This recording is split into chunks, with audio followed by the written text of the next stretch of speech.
बिस्मिल्लाहिर्रहमानिर्रहीम। एक भाई ने हमारे पास ज़ुहैर नाम के ताल्लुक़ से कमेंट किया, अस्सलामु अलैकुम हज़रत, ज़ुहैर नाम कैसा है और सही तलफ़ुज़ ज़ोहैर है या ज़ुहैर है? वालेकुमुस्सलाम वरहमतुल्लाहि वबरकातुहू। इस नाम के ताल्लुक़ से हमने काफ़ी तफसील के साथ और डिटेल के साथ वीडियो बनाई हुई है, आप जा कर के देख सकते हैं, लेकिन आपकी फ़रमाइश पर यह वीडियो मैं आपके लिए बना रहा हूँ।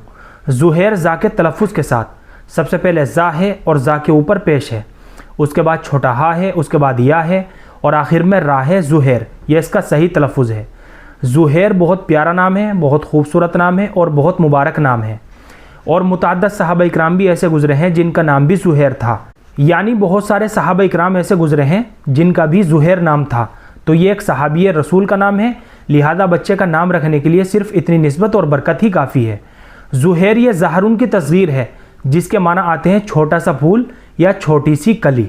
और इसके अलावा आपने जो लिखा है ज़ोहैर है या ज़ुहैर है, देखिए ज़ोहैर नहीं है बल्कि ज़ुहैर है इसका सही तलफ़ुज़। इंग्लिश में जेड के बाद यू के साथ, यानी सबसे पहले जेड है, उसके बाद यू है, उसके बाद एच है, उसके बाद ए है, उसके बाद आई है और आखिर में आर है। ज़ुहैर ये इंग्लिश में जो है इसका सही तलफ़ुज़ है। तो ज़ुहैर जो है ये इसका सही तलफ़ुज़ है, लिहाजा बच्चे का ज़ुहैर नाम रखना बाइस बरकत भी होगा और नेक फाली के तौर पर इंशाअल्लाह इस नाम के असरात बच्चे की ज़िंदगी के ऊपर भी पड़ेंगे। तो ये मुख्तसर सी मालूमात थी जो मैंने आप हज़रात तक ज़ुहैर नाम के ताल्लुक़ से पहुँचाई है।